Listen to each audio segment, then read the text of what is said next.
मैं डॉक्टर हरीशचंद्र, सहचार्य हिंदी, राजकीय कन्या महाविद्यालय कोटपुतली। आपको पूर्व में बालकृष्ण भट्ट द्वारा लिखित निबंध साहित्य जनसमूह के हृदय का विकास की कुछ व्याख्या बता दी गई थी।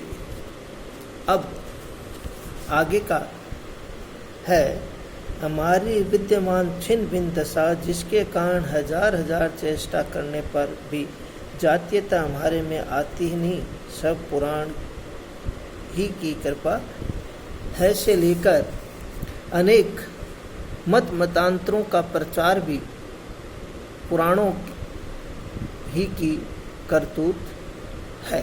देखिए, बालकृष्ण भट्ट जो है वो इस वैचारिक तथा ललित विषय पर निबंध जो लिखा है उसमें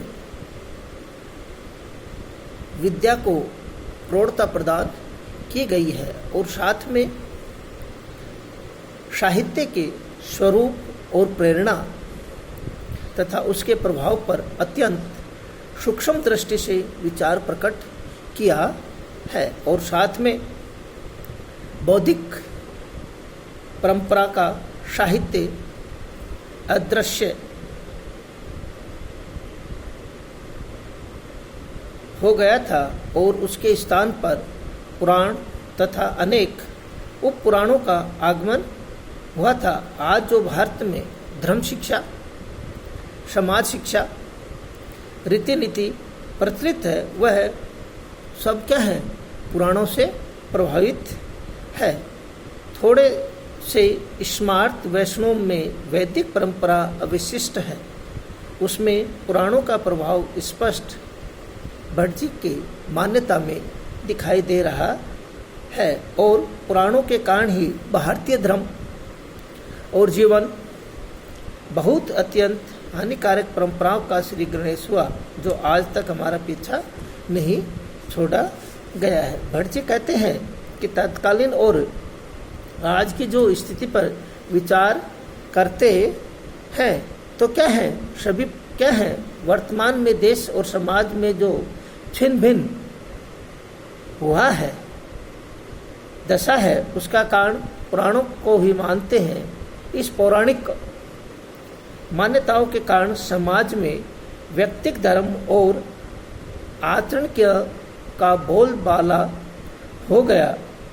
हम भी भारतीय राष्ट्रीयता और सामूहिक सामाजिक चेतना का अभाव हो गया। आज लाख प्रयत्न करने पर भी राष्ट्रीय चेतना का स्फुरण नहीं हो पा रहा है। इस छिन्न भिन्न व्यक्तिगता प्रधान दशा के लिए पुराण ही दोषी है। लेखक तो यहाँ तक निष्कर्ष निकालते हैं कि इसके भारतीय समाज वैदिक साहित्य द्वारा निर्देशित नियम पद्धति पर चलता रहा है, उसी के आधार पर वो चलता रहता है। उसी के कारण वो क्या है कि उन राष्ट्रीयता की भावनाओं को में तनिक भी कमी नहीं आई है। वेदों ने अपनी दिशा निर्देशों में सहज सरल जीवन पद्धति से सारे समाज को एकता के सूत्र में बांध रखा था, जिसमें जातीयता एवं राष्ट्रीयता का बोध बना हुआ है, किंतु पुराणों के कारण राष्ट्रीय एकता छिन्न भिन्न अलग हो गई। देखिए क्या कहता है कि जातीयता राष्ट्रीयता का बोध बना हुआ है, किंतु पुराणों के कारण राष्ट्रीय एकता जो है वो क्या हो गई है, छिन्न भिन्न हो गई है। उसी के कारण पुराणों में राष्ट्रीयता की शिथिल करने एवं उसमें जहां हानि पहुंची वहां दूसरी ओर एक अन्य क्षेत्र में भी क्या हो गया है, लाभ प्राप्त हो गया है। वेदों के समय विभिन्न प्रकार के यज्ञों पशु की बलि दी जाती थी, एक अत्यंत घिनौना हिंसक प्रथा थी। देखिए उस समय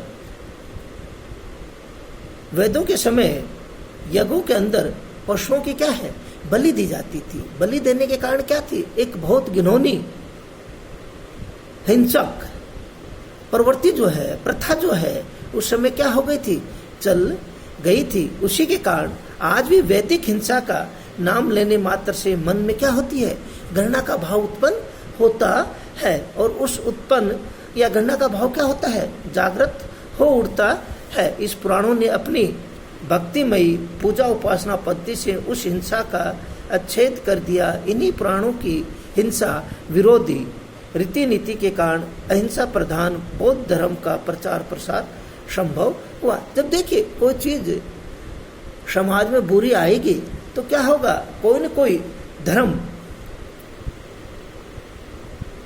उसके अंदर प्रवेश करेगा। क्योंकि उसको क्या करने के लिए, उसको खत्म करने के लिए। तो उस समय क्या है, बौद्ध धर्म का क्या हो गया, चारों ओर प्रचार प्रसार होने लग गया। पुराणों ने अपने भक्तिमयी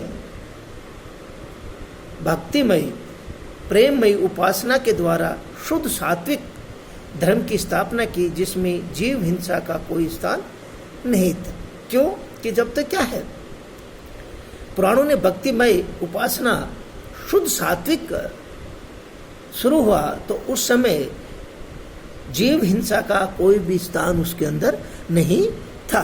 क्यों कि सभी क्या है, उस चीज से क्या करने लग गए, घृणा करने लग गए। पुराणों ने व्यक्तिगत धर्म और व्यक्तिगत चिंतन को इतना प्रश्रय दिया कि भारत में अनेक पंथ, मतांतर और धार्मिक संप्रदायों का उदय हो गया। आगे चलकर यही धार्मिक स्वच्छंदता तंत्र उपासना का आधार भी बना, जिससे अनेक अंधविश्वास और निकृष्ट पूजा पद्धति का जन्म हुआ। जब देखिए कि बहुत से पंथ शुरू हो जाते हैं तो क्या होता है कि समाज में विभिन्न प्रकार के अलग अलग क्या हो जाते हैं, मतांतर शुरू हो जाते हैं और अलग अलग धार्मिक संप्रदाय क्या हो जाते हैं, उदय हो जाते हैं। उसके चलते धार्मिक स्वच्छंदता जो है, उनका वर्चस्व जो है वो क्या होता है, बढ़ जाता है। बढ़ने के कारण क्या है कि वो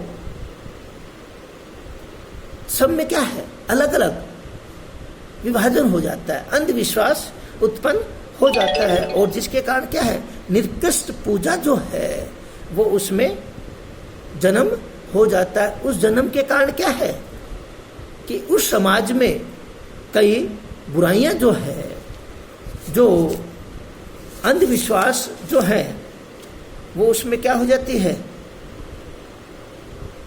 उत्पन्न हो जाती है। उसी के कारण क्या है, ये सभी क्या है, पुराणों की क्या है, करतूत है। उसके कारण ही क्या है कि ये हो जाती है। ये कवि कहता है, बताता है। इसमें जो विशेषता है वो है भारतीय समाज की राष्ट्रीयता से संयुक्त रखा संपूर्ण राष्ट्र वेदों के आधार पर अपने कार्य, व्यापार, आचार, विचार संपन्न करता है। भारतीय समाज एक राष्ट्र भाव में निमग्न था, किंतु पुराणों ने उनके मतांतरों की दृष्टि से राष्ट्रीयता छिन्न भिन्न कर दी। और इसी के कारण क्या है, उस पुराणों के अहिंसक सात्विक धर्म की स्थापना क्या है, महत्वपूर्ण मानी जाती है। देखिए यहाँ पर क्या है, जो भारतीय समाज है वो क्या है, एक राष्ट्र को महत्व देने वाला है, जो क्या करता है, राष्ट्र के कारण ही भारतीय राष्ट्र की भावनाओं को क्या करता है, उसी में क्या होता है, निमग्न होता है। इसी के कारण क्या है, वो उस अहिंसक सात्विक जो धर्म की क्या करता है, स्थापना में महत्वपूर्ण योगदान देता है। भट्ट जी की जो शैली है वो कैसी है, तत्सम शब्दावली है और साथ में विचारों को क्या किया है, संपन्न किया है, प्रभामयी किया है। वैचारिकता अधिकता उसमें प्रारंभ है और जातीयता शब्द का प्रयोग उन्होंने किसके लिए, राष्ट्रीयता के अर्थ में किया। जातीय शब्द का जो है अर्थ वो है, वो किस में किया है, राष्ट्रीयता में किया गया है। वर्तमान में प्रचलित जातिवाद के अर्थ में महामतांतरों का प्रचार पुराणों के की ही करतूत है। वाक्य में पुराणों के अनेक मत संप्रदाय उद्भव करने का दोषी बताया गया है। जाति जो है उसी को क्या किया गया है, राष्ट्रीयता से जोड़ा गया है। ये कौन, बालकृष्ण जो भट्ट है उनका जो निबंध है उसमें बताया गया है। जय हिंद।